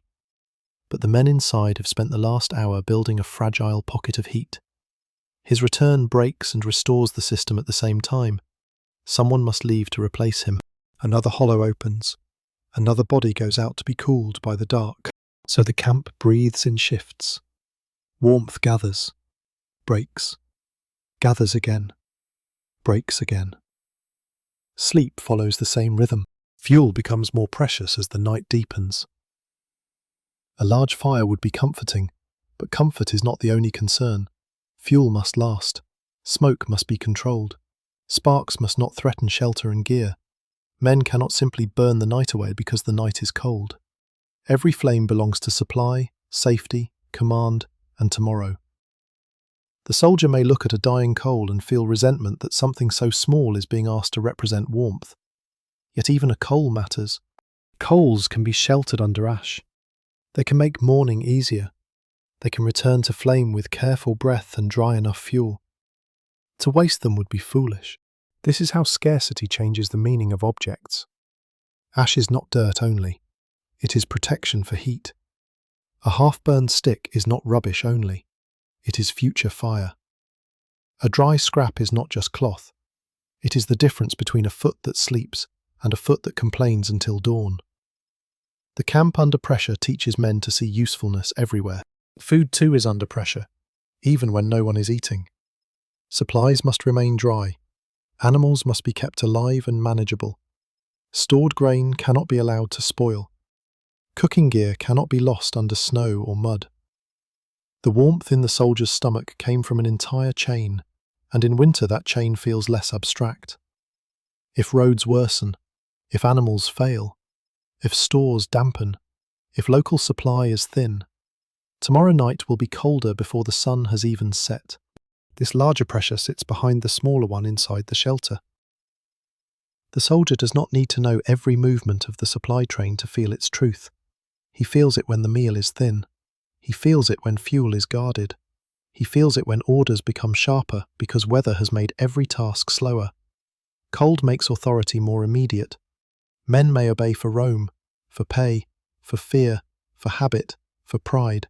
But at midnight they also obey because disorder would make them colder. And still, the camp holds. Not perfectly, never perfectly. It holds in the way old systems often hold, through labour, repetition, compromise, and the willingness of tired people to perform necessary acts while wishing they could stop. A man closes the flap again, another drags a wet edge away from bedding. Someone checks a fire, someone rises for watch, someone returns from it. Someone curses the smoke, someone sleeps despite it. By now the soldier has stopped expecting the night to become easy. That expectation belongs to people who have not slept often enough in bad weather. He wants only for the failures to remain small. Let the shelter stand. Let the cloak keep one dry fold. Let the shoes be usable by morning. Let the fire leave enough life in the ash. Let the man outside stay awake. Let the next hour pass without a larger order. The snow keeps pressing on the camp, but the camp answers in small repairs. That is the Roman system under winter pressure. Not comfort, not invulnerability, not heroic indifference, but a disciplined refusal to let every weakness become collapse. Adaptation is quieter than invention. The soldier in the snowy camp does not wake one morning with a single brilliant answer to winter. He learns by correction. He learns because one night his feet were too cold, and the next night he tucked the cloth differently. He learns because smoke ruined his sleep, and the next evening he chose another place for drying wool. He learns because a wet cloak punished him until dawn, and after that he shook snow away before it could melt into the fibres. Nothing about this knowledge feels new enough to celebrate. It is old by the time it becomes useful. Winter skill enters the body slowly. At first, a man may think the cold is something outside him. Snow on the ground, wind on the shelter, frost on leather. Later, he understands that the cold is also in timing. It is in waiting too long to protect the feet. It is in lying down before the cloak has been arranged properly. It is in letting fatigue make decisions that should have been made while there was still light. The experienced soldier is not free from cold. He simply knows when the cold is trying to become tomorrow's problem. So he adapts his posture. He does not stretch like a man in a soft bed. He folds. He keeps the limbs near the body because the body's warmth must be guarded like a ration. He turns the back toward the draft if the cloak is stronger there. He curls enough to bring the feet into the zone of warmer air under wool. He shifts slowly, because sudden movement opens every trapped pocket of heat. He learns that the best position is not always the most comfortable at first. It is the one that remains tolerable after an hour. He adapts his breathing too, though he may not think of it that way. If the cloak is pulled too close over the mouth, breath warms the space quickly and then makes it damp. Dampness becomes cold later. So the soldier hovers between two discomforts. Breathe into the wool and gain warmth now, or keep the wool clear and preserve dryness for later. This is the kind of choice ancient sleep is made from. Not comfort against discomfort, but one discomfort against another. Clothing adapts with him. A tunic by itself is not enough in true winter. A cloak by itself is not enough if the body beneath it is poorly arranged. Layers matter because each layer traps a little air, and each layer protects the next from losing its usefulness too quickly. In colder provinces, men could make practical use of garments that answered the climate. Warmer wraps, longer sleeves, breeches, socks, footcloths, or local habits that Roman pride could not afford to reject entirely. The army may carry its forms across the world, but weather has its own authority. A man posted where snow falls learns from snow. This does not mean every soldier is perfectly equipped. Adaptation is uneven. It depends on supply, rank, pay, availability, experience, local markets, and the stubborn accidents of military life. One man may have better foot coverings, another may have only a poorer scrap. One may know how to dry leather without hardening it, another may ruin his gear by placing it too close to heat. One may have served through several winters, another may be meeting his first northern cold and discovering that advice ignored at dusk becomes pain after midnight. The camp adapts as well, though slowly and imperfectly. Men learn where water runs, they learn which paths turn worst under snow and traffic. They learn where to place gear so that the same mistake does not soak it twice. They learn how to bank heat in ash, how to protect fuel, how to keep the entrance from becoming a channel of slush. In a more permanent fort, adaptation becomes architecture, drains, raised floors where possible, repaired roofs, storage, workshops, routines of maintenance. In a temporary camp, it becomes habit. Choose better ground when choice exists. Face the shelter with more care. Pack the earth. Use brush. Keep the driest materials away from feet and doorways. The soldier adapts to other men too. He learns the sleeping shape of the group. He knows who rises slowly when called for watch, who brings in too much snow, who is careful with flame, who always claims the middle, who can be trusted not to kick a shoe into the dark. This knowledge is not affectionate, though affection may exist. It is practical. In a crowded winter shelter, personalities become weather. A careless man is a draft. A reliable man is a wall. Sometimes adaptation means accepting discomfort early to avoid worse discomfort later. A soldier may rise when he does not want to, simply to adjust a flap before the wind finds it. He may spend a few cold moments arranging shoes properly so that morning is not miserable. He may give up the warmest position for a more practical one because he must leave for watch before dawn. He may eat a meal while tired rather than sleep hungry. He may keep a damp edge away from the body, even if it means losing a little coverage. These choices are not heroic. They are evidence that he has been taught by knights. The experienced soldier also adapts his expectations. This may be the deepest change. A modern person often treats sleep as a right belonging to the private body. The Roman soldier cannot afford that idea. Sleep is something negotiated with the camp. It comes after duty, after gear, after rank, after weather, after the group has arranged itself, after the fire has been judged safe, after the watch has been set. It may come in pieces, and pieces must be accepted. To resent every interruption would spend more strength than the interruptions themselves, so he learns to take rest when it appears. A short sleep before watch, a deeper hour after returning, a few warmer moments while the fire still holds, a grey pre-dawn doze when exhaustion finally overpowers the cold. The soldier does not need the whole night to feel like sleep. He needs enough pieces to continue. Adaptation is learning to value fragments, and perhaps this is why the camp survives the snow better than a stranger expects. Not because every solution is excellent, but because every man has made small agreements with discomfort. The cloak will never be perfectly dry, so he preserves the driest part. The ground will never be warm, so he interrupts it. The group will never be quiet, so he learns which sounds matter. The watch will break sleep, so he sleeps before and after it as he can. The fire will smoke, so he uses it carefully and does not ask it to be a sun. Outside, the snow is still doing what snow does. It covers the camp without understanding it.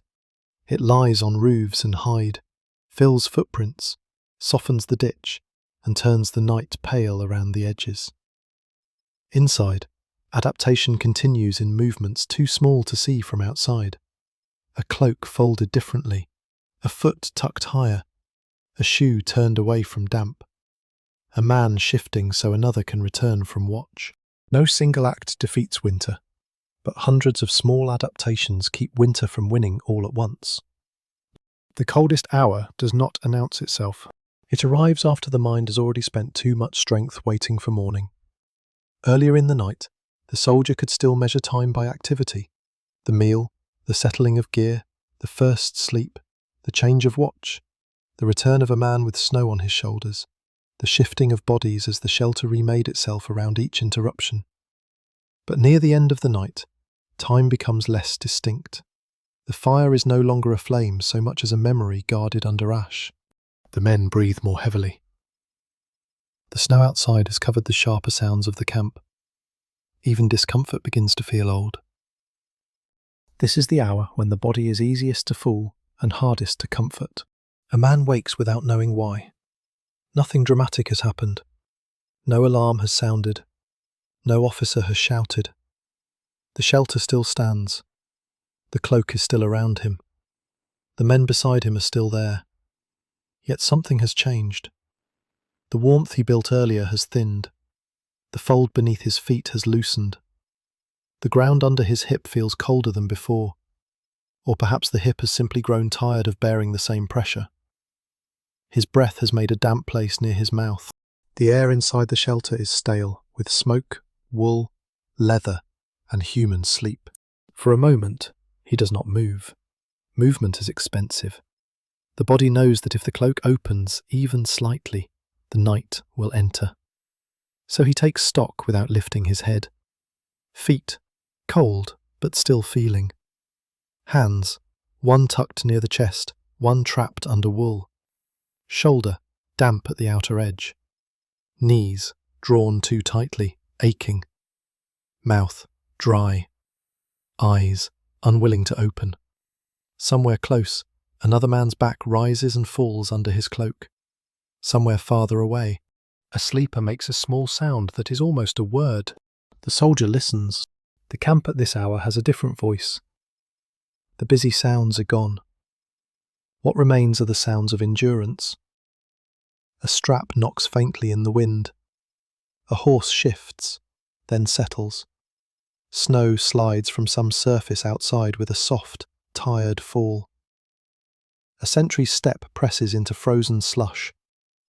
The sound is slow enough that the listening mind can count it, then loses count. Beyond that, there is only the hidden pressure of the frontier dark. If he is lucky, he is not due for watch again. If he is less lucky, a hand will soon find his shoulder. The hand is always too real. It comes from the edge of sleep and turns duty back into a body. A man bends down, perhaps whispering, perhaps only touching. The soldier wakes with irritation before obedience. For a heartbeat, he hates the hand, the watch, the camp, the snow, the empire, and the fact that his own warmth has just become something he must abandon. Then training finds him. Habit finds him.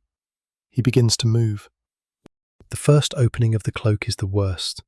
All the little heat gathered through the night leaves at once, as if it had been waiting for permission. Air touches the chest. The knees unfold reluctantly. The feet, which had finally become less urgent, complain again. He reaches for the shoes, and the leather is exactly where he hoped it would be, which feels like a small victory. They are cold, perhaps stiff, perhaps damp at the edge, but not lost. Not frozen into uselessness, not buried under another man's gear.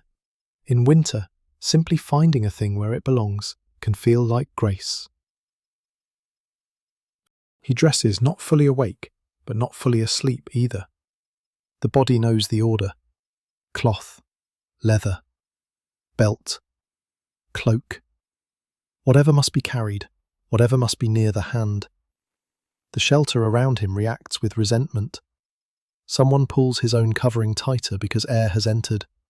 Someone grunts when a knee presses too close. Someone mutters a curse that has no real target. The departing man becomes, for a few moments, everyone's discomfort. Then the entrance opens. The outside cold is cleaner and crueler than the air within. It does not smell of breath and damp wool in the same way. It has the open bite of snow, ash, animal, frozen earth, and distance. The soldier steps into it and feels the camp widen around him. The shelter behind him was cramped, smoky, irritating, and precious. Outside, the night gives him space, but space has no mercy. The snow is not deep enough to silence everything, but it has changed the world. Paths are pale where men have already broken them. Edges of the ditch are softened. The roofs and hides of shelters seem lower under their load. The camp's order remains visible, but blurred, like a memory seen through cloth. A place that in daylight would be full of command and labour now looks almost abandoned, though men are inside every shadow, wrapped, breathing, waiting for morning. On watch, the soldier must become the opposite of the sleeper. He cannot curl. He cannot hide his hands forever. He cannot let the mind drift too far inward. He stamps a foot, carefully, not loudly enough to seem foolish, but enough to call blood back to the toes. He flexes fingers inside whatever covering he has. He shifts the weight from one leg to the other. He turns his shoulder from the wind. He listens beyond the snow-softened camp and tries to separate meaningful sounds from the ordinary movements of night. This is the quiet climax of the system. Not battle, not glory, not a charge through falling snow. A tired man trying to stay awake before dawn, while the camp's sleeping warmth continues behind him. Every object now has a sharper meaning. The cloak is no longer bedding, it is weather. The shoes are no longer mourning, they are footing. The belt is no longer order near the hand, it is the line between being ready and fumbling. The snow is no longer something seen through a shelter flap, it is underfoot, on the shoulder, touching the face. The cold is no longer a thing to be delayed in sleep, it is a thing to be endured upright. And still, he is not alone. Somewhere, another sentry is also shifting his feet. Somewhere, a fire is being coaxed or guarded. Somewhere, a man inside a shelter wakes and thinks he has heard something, then decides he has not. Somewhere, an animal breathes steam into darkness. The camp is full of separate discomforts joined into one purpose. The soldier may think of very little. Cold does not always inspire deep reflection. It narrows the mind to practical wishes. Let the watch pass. Let the fingers keep feeling. Let no alarm come. Let the next man wake quickly. Let there be enough heat left in the ash. Let the shoes hold. Let morning begin. When the time finally changes, it changes subtly. The blackness thins. Snow loses some of its blue-grey secrecy. The shapes of the camp become more certain. A roofline, a post, a path, a mound of gear. The faintest light does not warm him, but it alters the spirit of the cold. Night cold is endless. Morning cold has an edge. He turns back toward the shelter, carrying the outside on his cloak. When he enters, the men inside will resent the air he brings and need the proof he represents, that the watch has continued, that the camp has held, that dawn is close enough to believe in. He will lower himself among them, colder than when he left, and search again for the hollow where his body had been. The cloak will close, the feet will tuck, the ash will wait. And for a little while before the camp fully wakes, the soldier may sleep the deepest sleep of the night. Not because he is warm, but because the coldest hour has finally passed. When he returns from the watch, the shelter feels warmer than it did before. It is not truly warm. A modern hand would not call it warm. The ground is still cold beneath the layers. The wool is still damp at its tired edges. The air still carries smoke, breath, leather, and the sour closeness of men who have slept badly. But after standing outside in the open dark, after letting snow touch the shoulders and cold creep through the fingers, the crowded shelter feels almost merciful. That is one of winter's tricks. It lowers the meaning of comfort until the body is grateful for very little. The soldier lowers himself carefully because everyone inside is sleeping in a fragile arrangement. A knee in the wrong place will wake someone. A careless hand will drag a cloak from another man's foot. The place where he lay before has cooled, but not completely. The hollow still remembers him a little. He eases back into it, bringing the outside with him, and for a moment the men nearest him shift away from the chill on his clothing. Then the group closes around the disturbance. The small human weather of the shelter begins to repair itself. He does not settle quickly. Men who have just come in from cold rarely do. The body keeps standing even after it lies down. The ears keep listening. The feet keep remembering frozen ground. The hands, once made alert by duty, do not immediately trust darkness. He checks what he has already checked before. The shoes are near. The belt is close. The cloak is over him. The dry fold is still worth saving. The damp side is turned away as much as possible. These movements are almost automatic now. They are the last little rituals before sleep can return. Outside, morning has not yet fully arrived, but the night has lost some of its authority. That matters.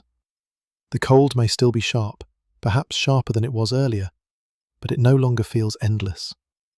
Somewhere beyond the shelter, the snow has begun to show shapes rather than hide them. The camp is slowly coming back into the world. A post, a path, a roof edge, the dark line of a ditch, the place where men have walked often enough to break the whiteness into mud and slush. Inside, the soldier curls again. This time the position is less defensive than surrendering. Earlier, curling was strategy. Keep the heat near the chest. Keep the feet under wool. Expose as little as possible. Now it is also exhaustion. The muscles have lost the strength to argue with discomfort. The mind has grown tired of measuring every draft. The body accepts the imperfect arrangement because it has no better one to request. Sleep comes different after the coldest hour. It is heavier, less orderly. The first sleep of the night may have been cautious, prepared, interrupted by every sound.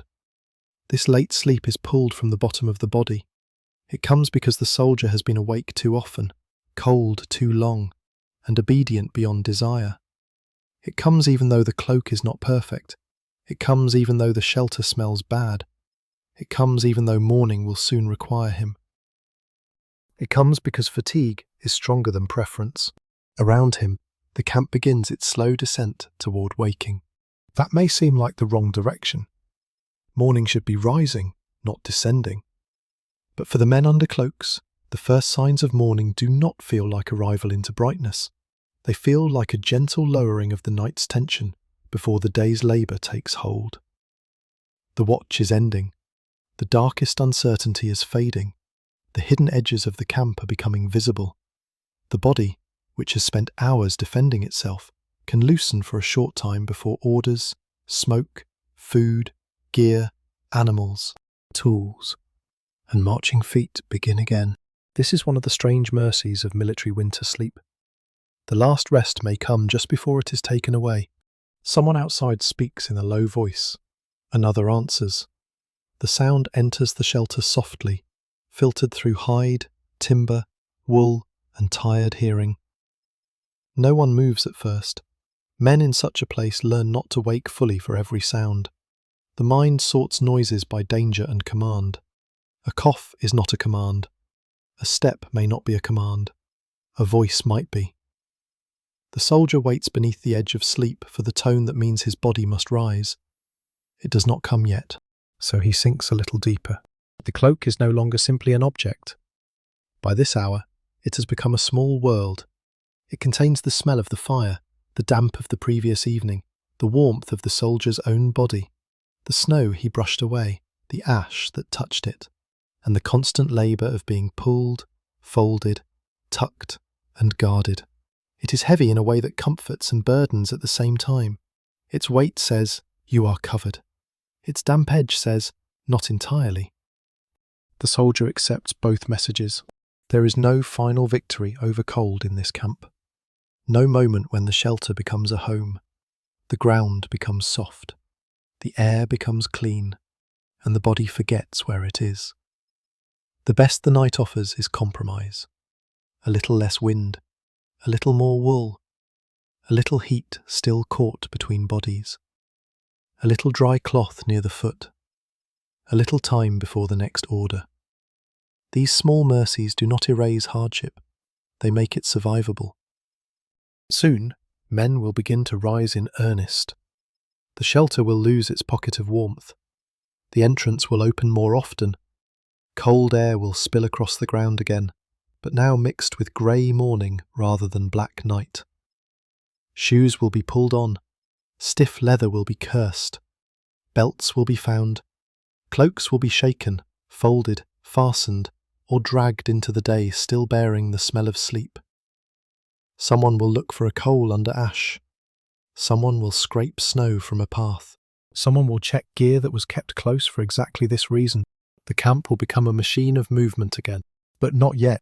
For these last minutes, the soldier belongs more to sleep than to roam. Not entirely. He never belongs entirely to sleep. His belt is too near, his duty too certain, his comrades too close, his body too trained by interruption. But the grip of command has loosened for a breath. The camp has held through the night. The watch has changed. The snow has not broken the shelter. The cloak has not failed completely. The shoes are still within reach. The feet are cold, but not lost to numbness. The body has made it this far, and that is enough for one more descent.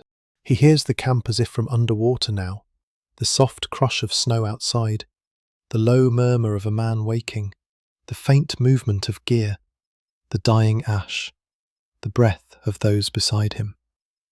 None of it forms a thought. It becomes only texture, a rough lullaby made from everything that denied him comfort and kept him alive. The soldier pulls his knees a little closer, not from fear now, but from habit. The wool settles over him. The ground remains cold. The air remains stale. Morning waits just outside the shelter, pale and patient. For a few stolen moments, before the day claims him, he sleeps. By the time morning reaches the shelter, the soldier has already lived through several kinds of night. There was the first cold, sharp and immediate, when he lay down and felt the ground begin its patient work. There was the middle cold, crowded with breath, smoke, shifting bodies, and the small irritations of men trying to sleep too close together. There was the watch cold, open and clean and cruel, when he stood outside the shelter and felt the snow touch him directly. And then there was the last cold, the pale one, when the dark thinned but warmth had not yet returned, and the body wanted one more hour it would not be given. Now the camp begins to wake. It does not wake all at once. It stirs in fragments. A voice outside. A cough inside. Leather moving. A man pulling his feet back from sleep and into pain. Someone reaching for shoes and finding them colder than memory hoped. Someone else trying to sit up without striking his head or elbowing the man beside him. The shelter, which held its warmth by remaining nearly closed, begins to lose it in small collapses. A flap opens. Grey light enters. Air moves across the ground. The pocket that the men built through the night is broken by the needs of morning. The soldier opens his eyes and understands his body piece by piece. His shoulders ache from curling. His knees feel stiff. His neck has been bent under wool too long. His feet are cold, but they answer him. That is enough. He flexes the toes before asking them to bear weight. The movement is unpleasant and reassuring. Feeling has survived.